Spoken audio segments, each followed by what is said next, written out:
Capture. Alright, whenever you're ready. Okay. Hello, welcome back. Clayton Vance here, and today we're going to be talking about design issues when it comes to garages. Everyone has an opinion about garages, right? But the universal desire about garages, I think, is we always want more of it. I don't ever run into anyone who has ever said, oh gee, I wish it was just like not so much garage. I haven't ever heard that one before. I always continue to design more garages, and we just want more space to be able to hold all of our stuff out from underneath the weather. I can't fault anyone. We want that, so we do it. So the interesting thing is, what do you do about it? Because what we ran into over the historical timeline, which we've talked about in other videos, is you went from horse and buggy, carriage houses in the back, detached from the house, to people having a car. It was only 100 years ago. And then, what do we do with the car? Well, let's protect it, so let's put it in a small little garage in the back. And so garages were still in the back, probably down alleyways or up front loaded, but they were always behind the house. And they were always small, always very, very small. And then modernism hit, and everyone had two cars. Post-World War II, brought the garage to the front, made it super practical and convenient. Everything was about efficiency, everything was about convenience, and we were essentially showing off our that we all had two cars. And so we put these two-car garage doors right on the front-loaded entries, minimum 20-foot wide driveways coming off the front of the streets, and that is what we became accustomed to over the last 70 years in terms of what fronts of houses look like. You have a whole bunch of garage door with some house. And as we tried to reclaim the so-called character of kind of a more historic look, and the 80s happened, and that was kind of a tragic thing in terms of architecture, trying to bring back gables, and there became too many gables, and McMansions began to be a thing in the 90s, and things got bigger and bigger, and garages got bigger and bigger, and houses got bigger, but not better, just bigger. We've realized now in the last 20 years that we still want the size, but we want it to look nice. And there's a couple things you can do about that. One is the garage door. Make sure the garage door looks nice. And what most people have tried to do is figure out, well, if we don't have the garage face the street, then we're not looking at a bunch of garage doors. And so we put 3-car garages on side entry, right? But it is interesting because you still have the house with another house next, like attached to it, rather than a house and then a carriage house. We now have a house which has its own sort of design resolution, but then we have this garage that's attached to it, and it needs to have its own design resolution. And that's the issue. How do you get this thing to relate to this thing in a cohesive way so that it makes sense visually, and the garage isn't overbearing visually to the house? It's a challenge. All designers have that challenge. All homeowners, all developers have that challenge. Trying to figure out lot sizes and lot widths and all that type of stuff. What you want to hold in the garage determines how big that is. Motorhomes, those garages are 45 feet deep. 12 by 12 doors, 12 by 14 doors. Those are enormous, huge, huge things. And if you want to do that at your residence, that garage is going to be completely overscaled. And so it's best, in all reality, if you want to store motorhomes, I think it's just a good rule of thumb, put that garage somewhere else on your property if you have property to be able to do that. If you don't have property to do that, boy, throw that motorhome in storage facility somewhere, or just park it, somewhere on your property. because having a garage that size, you've got to have a pretty enormous house to be able to make that thing balanced in terms of scale. And scale is the primary design issue that affects garages. Let's just do a little design exercise here. And so what I'm talking about visually is if I have a house, here's my house, and then back in the day, you have a small little carriage house that holds your car. That is what people would consider charming and cute, right? And we wanted more garage. And we wanted it taller. Visually, what's happening? The garage is starting to overtake the house. And so now, rather than being in the back, let's attach it to the house. But now let's come in from the side rather than the front, but the depth of this still has to be like 25 feet. And if the house is only 40 feet wide to 50 feet wide, you're still at almost half of the width of the entire house is dedicated to the garage. What I mean that is, if the house is 50, you got 25, 25, and then you have 25. And so you divide that into thirds. A third of the entire facade is dedicated to the garage. And there's no way to get around that unless you somehow embed the house completely into, did I say house? You embed the garage entirely into the house. I did a house like that one time, and it works. It's just really weird because, I mean, the house looks enormous. But what people don't realize is that half of it is the garage. So, scale. Visually, you can't make the garage any larger than the house can visually bear that visual weight.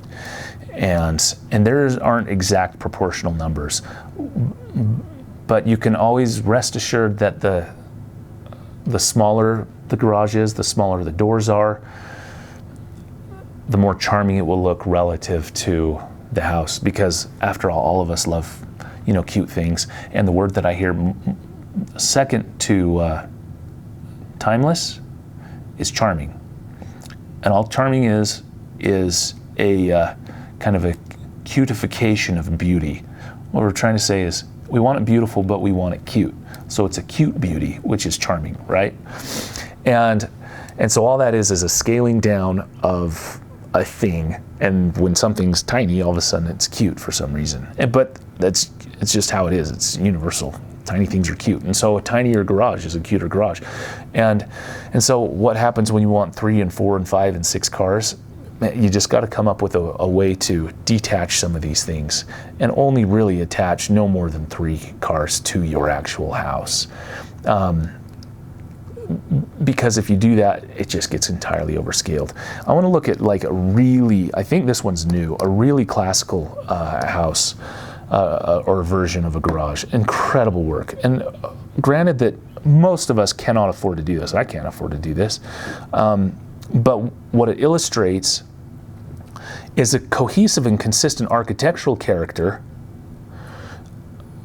which I'm assuming the house is a very classical house, brick, limestone, and all of the fixings that go with this. We've got this Flemish bond brickwork going on. It's absolutely stunning, even though these gutters, they've got to be copper. They can't be cheap, but it almost looks like aluminum. That would be kind of funny if they just went with aluminum gutters on something this expensive. The lanterns are nice. Those pots are nice. I mean, look at just the paving. You got the decomposed granite gravel base right next to these. It looks like granite pavers in front of the garage with looks like a stone or concrete threshold going into the garage doors. But garages do not have to be ugly. They just don't. They can be attractive. And back in the day when they were placed behind the house, they were still attractive. They were just cute versions of whatever the house was. Just a smaller iteration. If we look at a couple examples of some other stuff that was built today, and I just took random stuff from online. Kudos to this person. So it's a detached garage, and you've got, I guarantee you this is a little mini version of the house right next to it. These garage doors aren't too big. What I typically specify with the needs of my clients is a 10-foot wide door by probably 8 to 9 to 10 feet tall, depending on whether or not they're putting boats in it or something like that. But how do you distinguish and differentiate? And so with this particular house, what I find fascinating is you've got this main body right here, and then this is the attachment. This is so visually what I'm looking at is just this main thing, which proportionally is really great. It looks like probably an 8x8 garage door. If it's larger than that, that's a pretty impressive job scaling, but just based on looking at steps and everything else, my guess is this is an 8x8 or 7 or 8x7 or something like that garage door size, which means that this is a very scaled down, very practical, not overscaled thing that relates to the house. And then you have this shed roof on the side. Makes perfect sense. And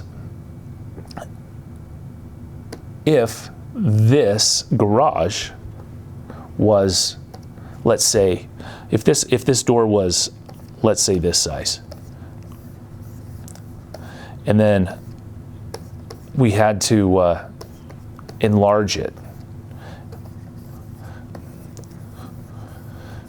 and you can see if we did that, how that it becomes no longer a cute thing, even if we take all the same proportions and scale that sucker up. If you want, it's weird. No one's actually made any comments about whether or not they actually want to do any speed drawing or fast drawing, and so I don't ever do that. I just do these quick, messy sketches with thick pens and stuff. Whereas we could actually have some real fun if anyone wanted to just be like, hey, do some speed drawing in terms of elevation concepts and stuff. But as we begin to widen things out, enlarge things, all of a sudden, cute just went away, and it just gets uglier. You can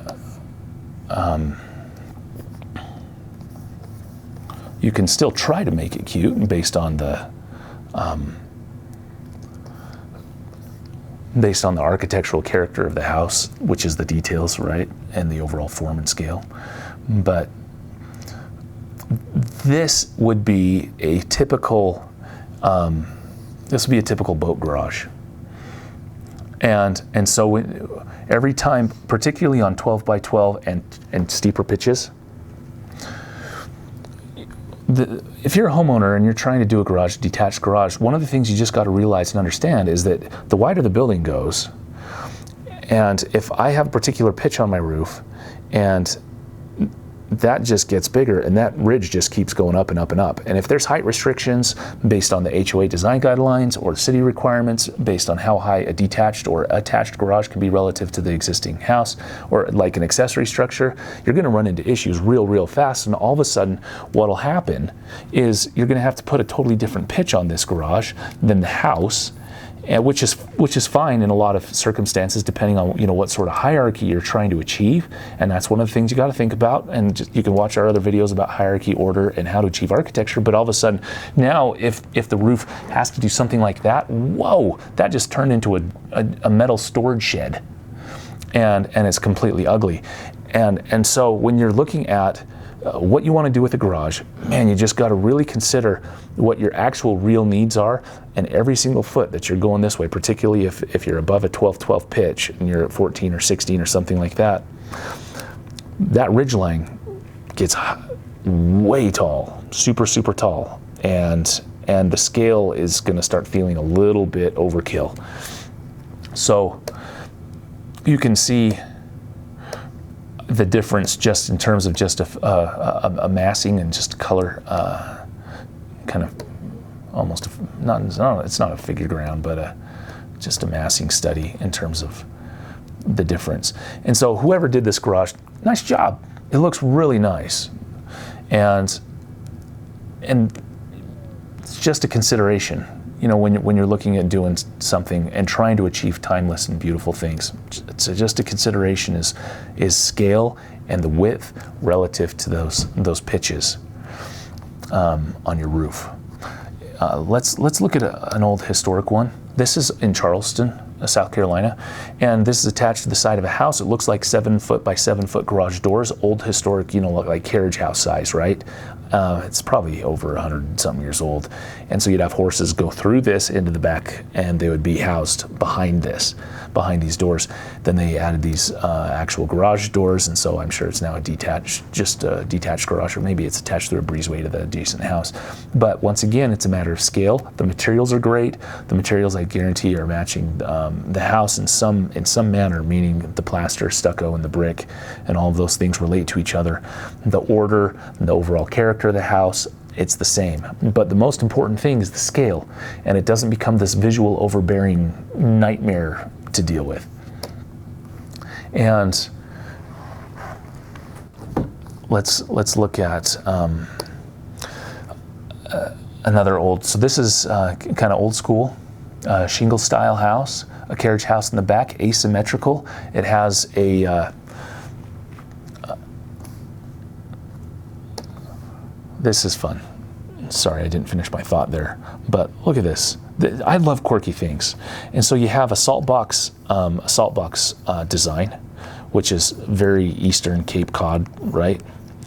And then so your center line is going right down here, but they completely offset the door. And then they put a couple windows here in order to make use of this space. And this window is the one that's centered on the center line of the actual gable. And so that would be the actual end of the building if that was a true original like carriage house with the salt box on the side. But anyway, what's fun to see is people and how it visually works. It might drive some people crazy, for those of you who are too OCD to recognize that there's charm in not being completely bilaterally symmetrical.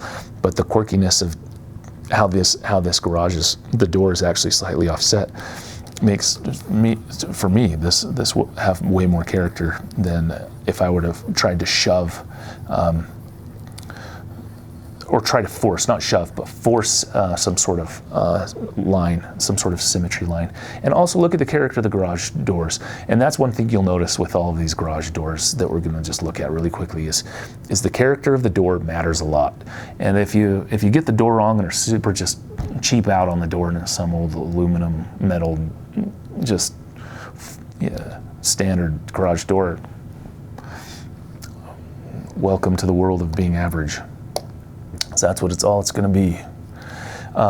This one's pretty cool, and also nice job. It's a detached kind of 3-car, pseudo barn.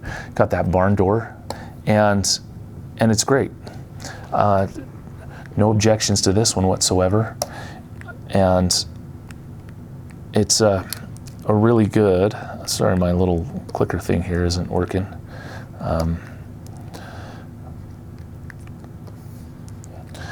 And I'm sure it has, if you look at the house next to it, you can barely see it, but you can see that it follows that same sort of character. And that's some of the things that we're talking about, is really, in essence, what you're trying to do is get a great design for the original house. And then with that original house, if you're doing detached garages or extra garages or other things, just do a little mini version of the house. And when you do that little mini version, all of a sudden it becomes charming and cute and way more timeless than if it were entirely disassociated with or out of scale to the original house. And I've done out of scale things to original houses based on potential remodels of the house, and so I know exactly how that goes. I actually just did one recently, but hopefully we can remodel the house in the future and we won't have to worry about it being out of scale anymore. This, I don't know if this is a garage door entry or a side yard entry. I think it's more of that, but there's lots of, you can Pinterest lots of great examples. Here's another one of a detached garage out in the back. They're very simple structures, very simple. But it's that charm and simplicity, and this is what we talk about at Timeless Homes all the time, is the timelessness is achieved through the simplicity of the form with proper roof resolutions to the overall, simple volume, And the most important thing is the details and the materials and how those are applied. If you get your details and your materials right, simple forms with great proportions, it's going to come across just awesome every single time. It's just a fun pavilion. We're probably running out of time, so this is new also. Pretty well done. Not incredibly awesome, but really well done. And